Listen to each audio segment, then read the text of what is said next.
ने हिंदुस्तान को नंबर 1 बनाने की कोशिश की। आज अगर चाहे मुसलमान हो, हिंदू हो, सिख हो, वो सर फ़ख्र से उठाता है। किसकी वजह से? वो वज़ीर आज़म हिंद नरेंद्र मोदी जी की वजह से है।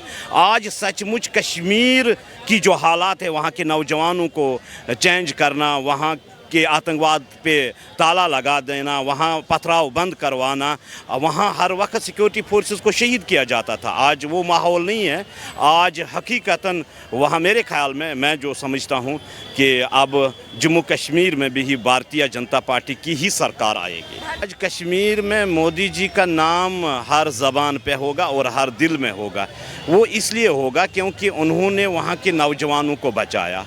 वहाँ जो हर वक्त चीखों और चिल्लाने की आवाज़ें आती थी, 6 मंथ के लिए बंद होता था, उन दुकानों को ताला लगा दिया। अब कश्मीर में नॉर्मल हालात है।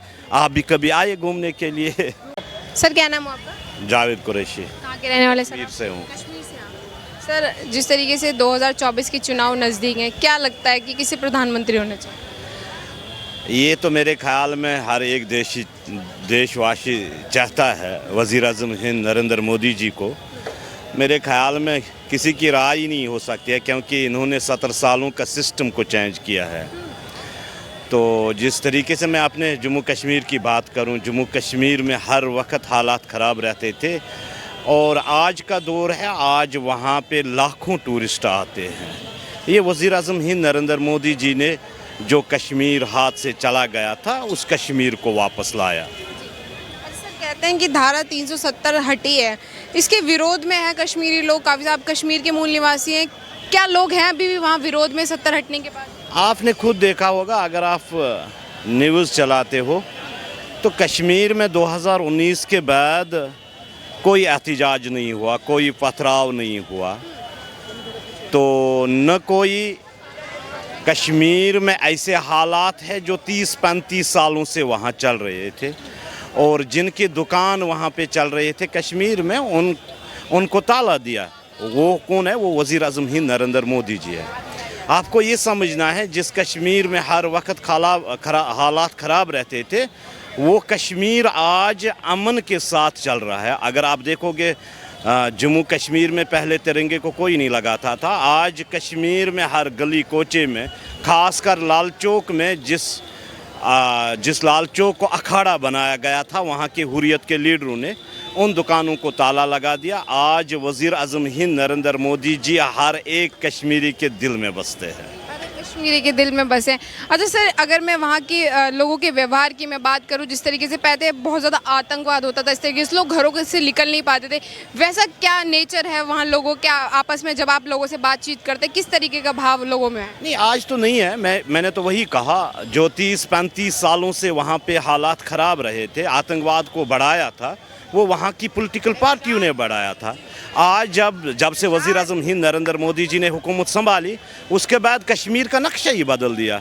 कश्मीर में आज वो दौर नहीं है। कश्मीर में अगर आप देखोगे, आज करोड़ों टूरिस्ट आते हैं, और जिस अमन को बिगाड़ा था वहाँ, वो अमन की लहरें आज चलती है। जिस कश्मीर को हकीकतन जन्नत बेनज़ीर कहा जाता था, वही आज जन्नत बेनज़ीर वापस आया है। सर अगर मैं वहाँ विकास की बात करूँ, कश्मीर में इंफ्रास्ट्रक्चर की, रोडों की, सड़कों की अगर मैं बात करूँ, तो वो किस हद तक सुधरा है या अब काम स्टार्ट हुआ है मोदी जी के आने के बाद? आज कश्मीर में हर गली कोचे में अगर मरकज़ में कोई भी स्कीम लॉन्च होती है, वो पहाड़ी देहाती इलाकों में पहुंच जाती है। पहले तो नहीं हुआ था, क्योंकि अगर आतंकवाद बढ़ा भी वहाँ की सियासी पार्टियों ने बढ़ाया था। आज सचमुच कोई भी स्कीम लॉन्च होती है मरकज़ से, वो कश्मीर के कोने कोने तक पहुंच जाती है। कश्मीर में मोदी जी को लेकर क्या है लोगों के अंदर भाव? क्या कश्मीर की जनता उन्हें पसंद करती है या नहीं? देखो, कश्मीर, वही तो मैं कह रहा हूँ, आज कश्मीर में मोदी जी का नाम हर ज़बान पे होगा और हर दिल में होगा। वो इसलिए होगा क्योंकि उन्होंने वहाँ के नौजवानों को बचाया। वहाँ जो हर वक्त चीखों और चिल्लाने की आवाज़ें आती थी, 6 मंथ के लिए बंद होता था, उन दुकानों को ताला लगा दिया। अब कश्मीर में नॉर्मल हालात है। आप भी कभी आए घूमने के लिए। अच्छा, एक आखिरी सवाल मैं लेना चाहूँगी सर।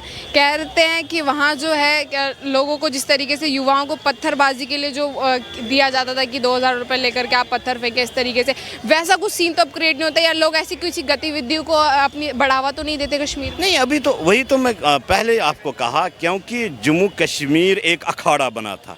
पाकिस्तान भी मसले कश्मीर की बात करता था। वज़ीर आज़म, अगर आप देखोगे पाकिस्तान में हर ऐवान में आज नरेंद्र मोदी जी की बात होती है। क्यों होती है? इन्होंने हिंदुस्तान को नंबर 1 बनाने की कोशिश की। आज अगर चाहे मुसलमान हो, हिंदू हो, सिख हो, वो सर फ़ख्र से उठाता है। किसकी वजह से? वो वज़ीर आज़म ही नरेंद्र मोदी जी की वजह से है। आज सचमुच कश्मीर की जो हालात है, वहाँ के नौजवानों को चेंज करना, वहाँ के आतंकवाद पे ताला लगा देना, वहाँ पथराव बंद करवाना, वहाँ हर वक्त सिक्योरिटी फोर्सेस को शहीद किया जाता था। आज वो माहौल नहीं है। आज हकीकतन वहाँ मेरे ख्याल में, मैं जो समझता हूँ कि अब जम्मू कश्मीर में भी भारतीय जनता पार्टी की ही सरकार आएगी। अच्छा सर, आपने कहा कि हिंदू मुस्लिम सब उनका समर्थन करते हैं, लेकिन कुछ लोग हैं जो कहते हैं कि हमेशा जो है एक तबके को दबाने की बात करते हैं मोदी जी, हमेशा उनके विरोध की बात करते हैं। जैसे मुस्लिम समुदाय हो गया, कहते हैं इनके हमेशा विरोध में रहते हैं, आप तो समर्थन कर रहे हैं, फिर वो कौन लोग हैं, आप उनको क्या बोलना चाहेंगे?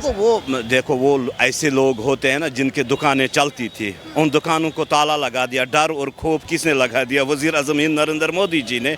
वो तो कहेंगे, देखो जो अच्छा काम कर रहा है पूरे देश के लिए, पूरे मुल्क का सर ऊपर उठा रहा है, तो मेरे ख्याल में विरोध करने की बात ही कहाँ है। अगर आप किसी भी स्कीम को सोचोगे कि वज़ीर आज़म हिंद नरेंद्र मोदी जी ने लागू किया, वहाँ मुसलमान को पीछे कहाँ रखा? वहाँ मुसलमान से पूछा जाता है कि आप मुसलमान हो, आपको ये स्कीम नहीं मिलेगी। मेरे ख्याल में उन शख्सों की सोच की कमी है। तो जो अपने ख़यालात हैं उनको छोड़ना चाहिए और इस हिंदुस्तान को आगे बढ़ाने की कोशिश करनी चाहिए। सर, आपने देखा होगा कि अगर आप न्यूज़ वगैरह आप फॉलो करते हैं तो जो सारी विपक्षी पार्टियां हैं उन्होंने गठबंधन कर लिया है, कह रहे हैं मेन मकसद है मोदी जी को हटाना। क्या लगता है उनका जो ये मेन मकसद है, गठबंधन की सरकार सत्ता में आएगी या मोदी जी वापस आएंगे? इन लोगों को तो 70 सालों से लोग तो जानते हैं, क्योंकि लोगों ने इन लोगों को हर वक्त इक़्तिदार दिया है, तो जो उन्होंने किया होगा। अब वो वज़ीर आज़म हिंद नरेंद्र मोदी जी को हटाने की कोशिश कर रहे हैं। मेरे ख्याल में ये धोखे की ज़िंदगी गुजार रहे हैं, क्योंकि जो मैं भी 45 साल का हूँ। मैंने 45 साल में ऐसा माहौल कभी नहीं देखा। अगर आपने देखा होगा, हर बाज़ार में एक स्पीकर लगाया जाता था कि किसी बस्ते को छूना नहीं। आज बम हो सकता है, आज किसी जगह ऐसा नहीं है। और मैं अपने वादी की बात करूंगा, वहाँ पे किसी जगह ऐसा माहौल नहीं है। मेरे ख्याल में उनके दुकानों को ताला लग चुका है। अब वो अपने आप को बढ़ाने की कोशिश करते हैं। धन्यवाद सर, बहुत बहुत धन्यवाद।